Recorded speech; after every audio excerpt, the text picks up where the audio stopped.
అందరికీ నమస్కారం. నేను మీ కిరా కార్పేని. జూన్ 8వ తారీఖున విశాఖపట్నంలోని స్టీల్ ప్లాంట్ లో SMS-2 లో జరిగినటువంటి దుర్ఘటన అందరి మనసుల్ని కలిచివేసింది. అక్కడ జరిగినటువంటి విషాదంలో 9 మంది చనిపోయినారు, 5 మంది క్షతగాత్రులైనారు. అయితే విషయం తెలుసుకున్నటువంటి నారా చంద్రబాబు నాయుడు గారు ఉన్నతాధికారులను అప్రమత్తం చేసి అక్కడ పంపించినారు.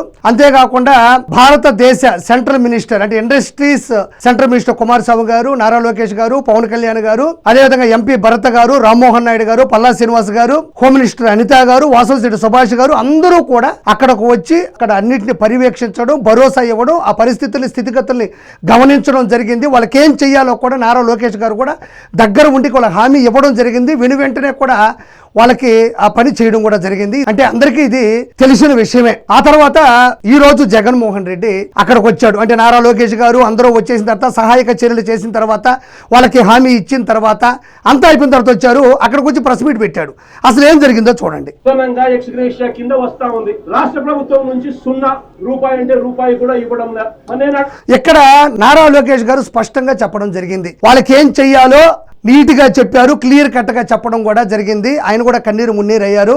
అది నేను ప్రత్యేకంగా చెప్పనక్కర్లేదు. దానితో పాటు వాళ్ళకు వచ్చేటువంటి అమౌంట్తో పాటు వాళ్ళకి ఆ స్టీల్ ప్లాంట్ క్వార్టర్స్లో ఇల్లు, ఆ పిల్లలకి చదువు, వాళ్ళకి పూర్తిగా ఉండేటువంటి భరోసా, వాళ్ళకి పర్మనెంట్ ఉద్యోగం కూడా ఇస్తానని చెప్పారు. క్షతగాతులకు ఎంత ఖర్చు అయినా కూడా చూసుకుంటానని చెప్పే దిశగా కూడా అది ముందుకు వెళ్తూ ఉండదు.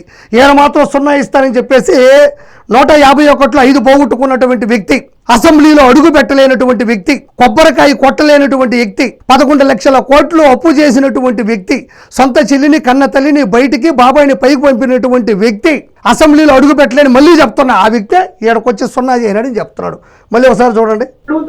ఇక 1.72 crores ఇంకొకటి నువ్వు ఇచ్చేది ఏందయ్యా బోడీ, నువ్వు ఇచ్చేది ఏందయ్యా బోడీ. ఇదిగో ఈ బోడీ మాటలు మాట్లాడటం వల్లే నీకు జనాలు బోడి గుండు కొట్టినారు. నీకు ఈ బోడీ అనడం వల్లే వైఎస్ఆర్సీపీ గాడి డేలా పడిందని ఇంకోసారి చెప్తా ఉండా. ఈ మాటలే, ఈ పద్ధతి తప్పే మాటలే. నువ్వు ఎక్కడుండవు, జనాల్లో ఉండవు. ఆడ ప్రెస్ మీట్ పెట్టావు, ఆడ ఇబ్బందుల మధ్యన నువ్వు ప్రెస్ మీట్ పెట్టావు. ఓ సరే నువ్వు మాట్లాడుకోవచ్చు, దాన్ని ఏం కాదనడం వల్ల ఆ భాష ఏంది, ఆ భాష ఏందని మరోసారి నేను ప్రశ్నిస్తా ఉండా. అడుగుతా ఉన్నా, వాళ్ళకి రావాల్సిందే, వాళ్ళకి హక్కుగా వాళ్ళకి రావాల్సిందే. ఇంతకు ముందు మా హయాంలో ఇలాంటి ఒక దుర్ఘటన జరిగితే అక్కడ కూడా మనుషులు చనిపోతే ఎంతమంది చనిపోయినారు. ఇదిగోండి, ఎంతో ముందు ఒక దుర్ఘటన జరిగితే మనుషులు చనిపోతే అని చెప్పి వెనకడుగుతున్నాడు ఈ ప్రబుద్ధుడిని. ఈయన గుడ్డు అమర్నాథ్ అని ఐటీ శాఖ మంత్రి. ఆయన బయట పోయి కంపెనీలు తేవాయి అంటే నేను మొత్తం ఆ సలికి నేను తట్టుకోలేను, నా వల్ల కాదని ఇంట్లో దుప్పడు గొప్పని పడుకున్నటువంటి ఈ ప్రముఖ మాజీ ఐటీ శాఖ మంత్రిని అడుగుతున్నాడు ఎంతమంది చచ్చిపోయినారని చెప్పి. అంటే నేనే కామెడీ చేయడం వల్ల కనీసం ఒక నెంబర్ తెలియదా నీకు? చూడండి, ఇంకోసారి చూడండి. ఇలాంటి ఒక దుర్ఘటన జరిగితే అక్కడ కూడా మనుషులు చనిపోతే ఎంతమంది చనిపోయినారు. జగన్మోహన్ రెడ్డి ఈరోజు ప్రెస్ మీట్ పెడితే ఆ పక్కనుండే వాళ్ళకి భయం వేసిపోతా ఉంది. పేపర్లు, పెన్నులు, లెక్కలు, క్యాలిక్యులేటర్లు పట్టుకొని తిరగాల్సి వస్తుంది. ఎప్పుడు ఎవరిని అడగతాడో, ఎవరిని ఉన్నట్టుండి ఉలిక్కి పడిస్తాడో, ఎవరిని ఏ పరిస్థితుల్లో దగ్గరగా లాక్కుంటాడో తెలియదు. ఇక్కడ ఉన్న పొలంగా ఇతను అడిగాడు. ఇతనేముంది, నన్ను పిలిచినాడు కదా, వెనక నిలబడుకుంటే సరిపోదు కదా అనుకున్నాడు. టక్కన ఎంతమంది చనిపోయారు అనేసరికి అది 14 అన్నాడు. నేను ముందే చెప్తుంది కామెడీ చేయడం వల్ల. పరిస్థితి చూడండి, నేను చెప్తున్నా. ఒకసారి చూడండి. ఎల్జీ పాలిమర్స్ లో అప్పట్లో కూడా ఒక దుర్ఘటన జరిగి 14 మంది అప్పట్లో చనిపోయిన ఘటన జరిగితే రాష్ట్ర ప్రభుత్వం ఎలా స్పందించింది? వెంటనే ముఖ్యమంత్రి ఇక్కడికి వచ్చి, అంటే జగన్ ఇక్కడికి వచ్చి ఏకంగా కోటి రూపాయలు అప్పట్లో ఎల్జీ పాలిమర్స్ దుర్ఘటన జరిగినప్పుడు ప్రజలకు స్పష్టంగా తెలుసు. ఆ కంపెనీ ఓనర్ని, ఆ ఎండీని ఎయిర్పోర్ట్కి పిలిపించుకొని లెక్కలు చూసుకొని కోట్ల రూపాయలు గడించుకొని మిగతా వాళ్ళు ₹1 ఇస్తాను మాట చెప్పి వాళ్ళకు రూపాయి కూడా ఇవ్వకుండా వాళ్ళ ఉసురు దగ్గర పడుంటే నారా చంద్రబాబు నాయుడు గారికి అది బాధ అనిపించి చంద్రబాబు నాయుడు గారు ముఖ్యమంత్రి అయిన తర్వాత వాళ్ళ ₹1 ఇప్పించినాడు. ఆ విషయం చెప్పడు ఇతను. ఎల్జీ పాలిమర్స్ దగ్గర ముక్కు పిన్నంట, ఈయన మంచికి ₹1 ఇప్పించినాడంట. ఒక్క రూపాయి బిల్ల కూడా వాళ్ళకి ఇచ్చిన పాపాను పోలా. ఎవ్వరికి ₹1 బిల్ల కూడా ఇలా ఎయిర్పోర్ట్కి పిలిపించుకొని అక్కడ లెక్కలంతా తేల్చుకొని మరి 100 కోట్లు వెనకేసుకొని వాళ్ళకి ఇస్తానన్న మాట చెప్పి అక్కడి నుంచి హెలికాప్టర్కి ఎక్కడ పోయినాడు కూడా తెలియదు. మళ్ళీ చూస్తే ఈరోజు నేను ఇచ్చానని చెప్తా ఉన్నాడు. ఆ తర్వాత నారా చంద్రబాబు నాయుడు గారు ముఖ్యమంత్రి అయిన తర్వాత ఇది పోతే పోయిందిలే స్వామి, ఆ ఉసురు ఎవరికి తగిలిన రాష్ట్రానికి ఇబ్బందే కదా పాపం, అతను ఎలాగో అలాంటివి చేయడు కాబట్టి మనమన్నా చేద్దామని వాళ్ళకి డబ్బులు ఇచ్చినటువంటి పరిస్థితి. దాని మళ్ళీ ఎల్లగోళ్ళని లెక్కలు అడగడం, లెక్కలేని అబద్ధాలు చెప్పడం. చనిపోయిన కుటుంబాలకు ఇచ్చి ఆదుకున్న పరిస్థితులు, జగన్మోహన్ రెడ్డి ఆదుకున్న పరిస్థితులు పరిస్థితులు లేవు, నువ్వు జనాల్ని ఆడుకున్న పరిస్థితులు ఉన్నాయి. నువ్వు ఆదుకున్న పరిస్థితులు ఎక్కడా లేవు. 2019 నుంచి 2024 మధ్యన నువ్వు ప్రజల్ని ఆదుకున్న పరిస్థితి లేదు, నువ్వు ఆడుకున్న పరిస్థితి ఉంది. అది కల్తీ మద్యం కావచ్చు, ఇంకా చెప్పుకుంటూ పోతా ఉంటే దందాలు, దౌర్జన్యాలు, వైన్స్, గ్రావిలు, ఇసుక, ఇంకా అమాయకులైనటువంటి ప్రాణాలు తీసినటువంటి పరిస్థితి. నువ్వు ఆదుకున్న పరిస్థితి లేదు, జనాల్ని ఆడుకున్న పరిస్థితి ఉంది అని మరోసారి గుర్తు చేస్తా ఉంటా నీకు. చూడండి, ఇక్కడ కూడా జరగలేదేమో. ఒక ఆంధ్ర రాష్ట్రంలో జగన్ ముఖ్యమంత్రిగా ఉన్నప్పుడు చోటు చేసుకున్న ఘటన, ఏకంగా ₹1 కోటి వాళ్ళకి ఇచ్చి, ఈయనంట ₹1 కోటి ఇచ్చాడంటయ్యా. నాకు తెలిసి కోటి అంటే ఈ అబిడ్స్ దగ్గర ఉంది చూసారు, ఆ కోటి అనుకుంటున్నాడేమో, నాకు అర్థం కావడంలే. ₹1 కోటి ఇచ్చంట. విజయవాడ వరదల్లో ముఖ్యమంత్రి అయితే ఉంది, అపోజిషన్ అయితే ఉంది, నాయకుడు అయితే ఉంది, మనుషులమే కదా మనం. లక్షల కోట్ల రూపాయలు సంపాదించాడు కదా ఈ వ్యక్తి. అఫిడవిట్లో కూడా డబ్బులు చూపించాడు కదా, మరి ₹1, ₹2 ఏం చూపించలేదు కదా. విజయవాడ వరదల్లో అంతమంది నిరాశ్రయులయ్యి కన్నీరు మున్నీరయ్యి అన్నానికి లేక ఇబ్బందులు పడుతుంటే ₹1 కోటి విరాళం ప్రకటించాడు ఈ వ్యక్తి. ₹1 కోటి ప్రకటించినటువంటి వ్యక్తి ఈ రోజుకి ₹1 బిల్ల కూడా ఇవ్వలే. మరి ₹1 ఇచ్చా ఉంటే ఆయన కూడా ఆయన సాక్షి పేపర్లోనో మరి సాక్షి సోషల్ మీడియాలో చూపించుకుంటాడు కదా. మరి ఈ రోజుకి ₹1 ఇవ్వనటువంటి హీన చరిత్ర ఎవరికైనా ఉందంటే అది జగన్మోహన్ రెడ్డిదే. ఈ వ్యక్తి LG పాలిమర్స్లో ప్రమాదం జరిగితే ఇతను ₹1 ఇప్పిస్తాడంటే జనాలు ఎలా నమ్ముతారు? ఆ కుటుంబాలకు తోడుగా ఉండి ఆ కుటుంబం వాళ్ళ సభ్యులు చనిపోయిన వాళ్ళకు ఉద్యోగాలు కూడా మళ్ళీ ఆ కంపెనీలో ఇవన్నీ అబద్ధాలు. ఇవన్నీ నువ్వు మైక్ గాని ముందు పెట్టినావు అంటే గురువు గారికి అబద్ధాలతో పూనకం వస్తుంది. ఇవన్నీ మనం వినకూడదు. సోదంతా చెప్తాడు, వస్తాడు పోతాడు, 10 మందిని వేసుకొని వస్తాడు. వాళ్ళు ఎవరు అంటే స్టీల్ ప్లాంట్కి సంబంధించిన వ్యక్తులు కూడా కాదు అన్నది మాకు ప్రూఫ్లతో సహా వీడియోలు వచ్చినాయి. ఎవరో ఒక పిల్లోడు పోయి కెమెరా పక్కన పెట్టి తీసిన వీడియోలు కూడా మళ్ళీ చూపిస్తాను నేను.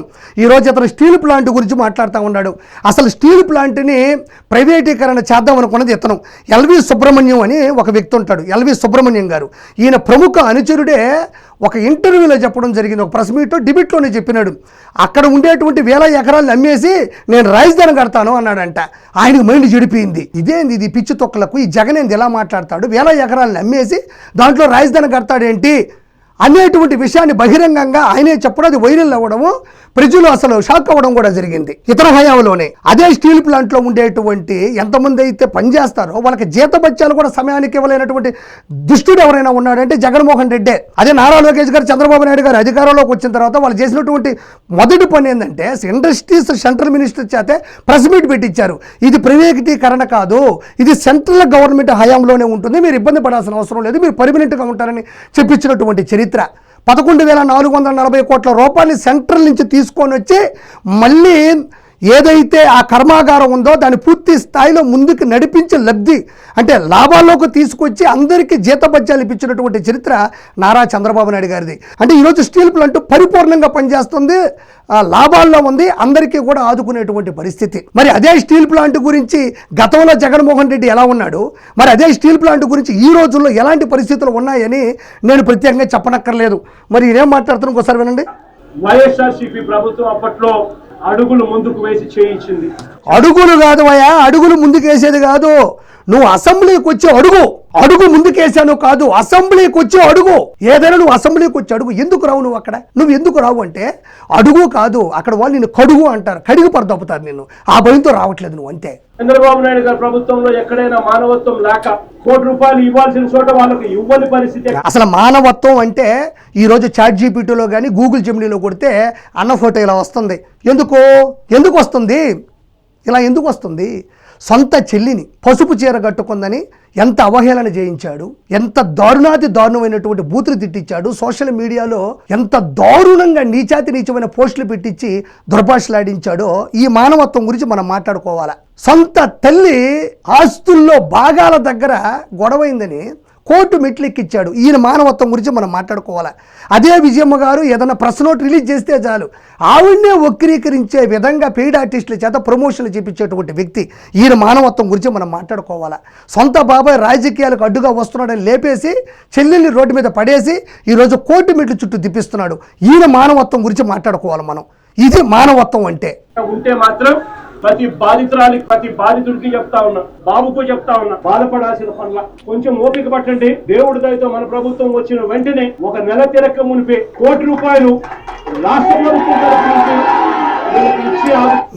వచ్చినాడు. ఏదో ఇస్తాడు అని అందరూ అనుకున్నారు. అందరూ అనుకోవట్లేదులే కానీ అన్న గురించి అందరికీ తెలిసిందే. అన్న ఏం ఇవ్వడం. ప్రెస్ మీట్ పెట్టినాడు. మొత్తం భారతదేశంలో ఉండే ప్రెస్సులన్నీ కూడా మొత్తం మైకులన్నీ ఏడే ఉన్నట్టున్నాయి. ఏదో అద్భుతంగా మాట్లాడతాడు, ప్రసంగం చేస్తాడు అనుకున్నాడు. ఏం చేసినాడు? లాస్ట్కి వచ్చేది మన ప్రభుత్వమే, వచ్చిన వెంటనే ₹1 ఇస్తానంటున్నాడు. ఏమయ్యా జగన్మోహన్ రెడ్డి, నీకు నిజంగా మానవత్వం లేదా? నువ్వు మనిషివి కదా? ₹1,000 కోట్ల నీ దగ్గర ఉన్నాయి కదా, 1,000 కోట్లే ఉంది, లక్షల కోట్ల రూపాయల డబ్బులు ఉన్నాయి కదా. ఎంత 2019 నుంచి 2024 మధ్యన నువ్వు చేయని దౌర్జన్యమా, నువ్వు చేయని అఘాయిత్యమా, నువ్వు చేయని అధర్మమా? 1,000 కోట్లు, లక్షల కోట్ల రూపాయలు నువ్వు సంచుల్లో వేసుకొని ఆ డబ్బుల్లో కూడా కనీసం ఎలాగో ఆ డబ్బులు ఇవ్వు, కనీసం ఈ ఎత్తేసిన డబ్బుల్లో అయినా 1 కోటి 2 కోట్లు వాళ్ళకి ఇస్తే ఏమైంది? దానికి మళ్ళీ ప్రభుత్వం రావాలా? మరి నువ్వెందుకు వచ్చావు? 2029లో ప్రభుత్వం వస్తే అన్నప్పుడు నువ్వెందుకు వచ్చావు అని అడుగుతున్నా ఈరోజు నేను. వాళ్ళు ఏదో నోరు తెరుచుకొని నువ్వేదో చేస్తావని చెప్పేసి లైవ్లో పెట్టుకొని టీవీలో ఆన్ చేసుకొని ఏదో చేస్తావంటే మళ్ళీ స్టఫ్ ఇవ్వడానికి వచ్చినావు తప్ప వాళ్ళకు నువ్వేమి కనీసం ఎగ్గ పఫ్ ఇవ్వడానికి కూడా రాలేదని ఈరోజు నేను మనవి చేస్తుండా. చివరిగా నేను చెప్పేది ఒకటే, నారా లోకేష్ గారి గురించి వక్రీకరిస్తూ ఉన్నారు ఈరోజు స్టీల్ ప్లాంట్ విషయంలో వాళ్ళతో ఏం మాట్లాడినాడు అని. నేను ఒకటే చెప్తున్నా, ఈరోజు ఒక చిన్న పాప పునర్వికాక బాగోలేకపోతే 6 కోట్ల రూపాయలు స్వచ్ఛందంగా సొంత డబ్బులు ఇచ్చినటువంటి వ్యక్తి నారా లోకేష్ గారు. ఈరోజు రియల్ టైం గవర్నెన్స్ ద్వారా నేపాల్లో ఉండే బాధితులను కాపాడుతున్నాడు, ఇతర దేశాల్లో ఇబ్బంది పడేటువంటి పరిస్థితుల వల్ల ఉన్నటువంటి మనుషుల్ని కాపాడుతూ ఉన్నాడు నారా లోకేష్ గారు. దీనితో పాటు ఆయన చేయని సాయం అంటూ ప్రత్యేకంగా మనం ఎత్తుక్కోవాల్సిన అవసరం లేదు. ప్రతిరోజు కూడా తెలుస్తూనే ఉంటుంది ఆయన ఎంత సహాయం చేస్తాడు అనేది కూడా. సో కాబట్టి అది వరదలైనా, ఇతర దేశాలు ఇరుక్కున్న వాళ్ళైనా, రియల్ టైం గవర్నెన్స్ ద్వారా ఇతర దేశాలు ఏదైనా సరే పూర్తి స్థాయిలో ఆయన కాపాడుతూ ఉన్నాడు. ఆయన గురించి మనం ప్రత్యేకంగా ఆయన గొప్ప గురించి చెప్పట్లేదులే కానీ వచ్చిన ఆయన గురించి వినండి. ఇంకా లాస్ట్కి ఇంకా తర్వాత నేను పెట్టక్కర్లే, ఇంకా దొరకడు. కాబట్టి మిగతా వీడియోలు ఉండే చూద్దాం. మరి ఆయన ప్రెస్ మీట్ పెట్టడానికి వచ్చినప్పుడు మరి జనాలు కుప్పలు తెప్పలుగా కనబడ్డారు కదా. ప్రతిసారి ఏదో మాయ చేద్దాం ట్రై చేస్తాడు. అప్పట్లో గ్రీన్ మ్యాట్లు పెట్టాడు, ప్రస్తుతానికైతే వీళ్ళని పెట్టారు. మరి అది కరెక్టా కాదా ఏంది, వాళ్ళు ఎవరు అసలు, ఆ జనాలు ఎవరో ఒకసారి చూద్దాం రండి. ఎటు చూడండి.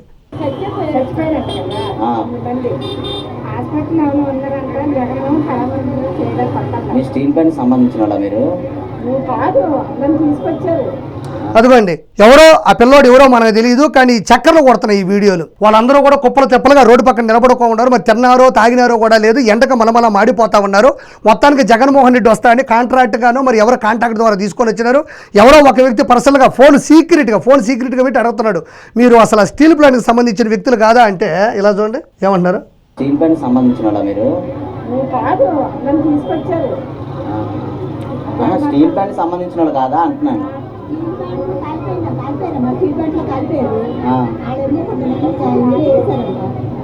మీరు అంటే మీరు స్టీల్ ప్లాంట్ సంబంధించిన వాళ్ళ? ఇదిగోండి, మేమేమీ కాదు, క్లారిటీగా అడిగాడు. ఇప్పుడు ఎందుకండి, ఇప్పుడు మనం ఇదే ప్రపంచంలో ఏరే దేశంలో ఉండే వాళ్ళు కూడా కాదు కదా, వీళ్ళు ఏరే దేశంలో ఉండే మహిళలు కాదు కదా. గట్టిగా పట్టుకుంటే విశాఖపట్నంలో ఏ దరిదాపులో ఉన్న వాళ్ళు కూడా తెలిసిపోతుంది.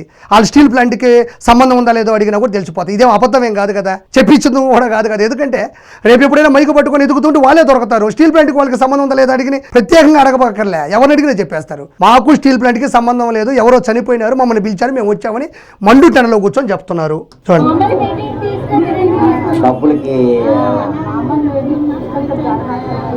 ఇదిగోండి.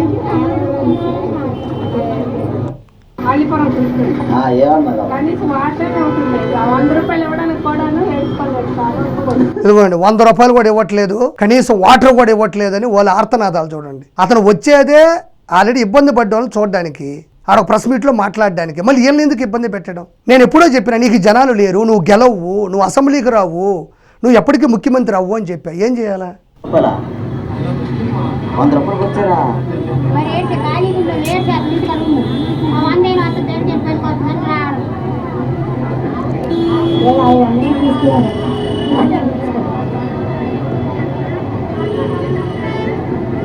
వాటర్ బాటిల్ ఇచ్చారా? ఎందుకంటే ఇదంతా చెప్పుకొని పోతుంటే కొన్ని వందల మంది చెప్పినటువంటి వీడియోలు ఉన్నాయి. ప్రస్తుతానికైతే మొత్తానికైతే మీకు నేను సాక్ష్యాధారాలతో సహా మొత్తం చూపించడం జరిగింది. జగన్మోహన్ రెడ్డి వచ్చి ఏం మాట్లాడి చూపించడం జరిగింది. కాబట్టి జగన్మోహన్ రెడ్డి ఒకటి గుర్తుపెట్టుకో, నువ్వు జీవితంలో గెలవు. Good bye.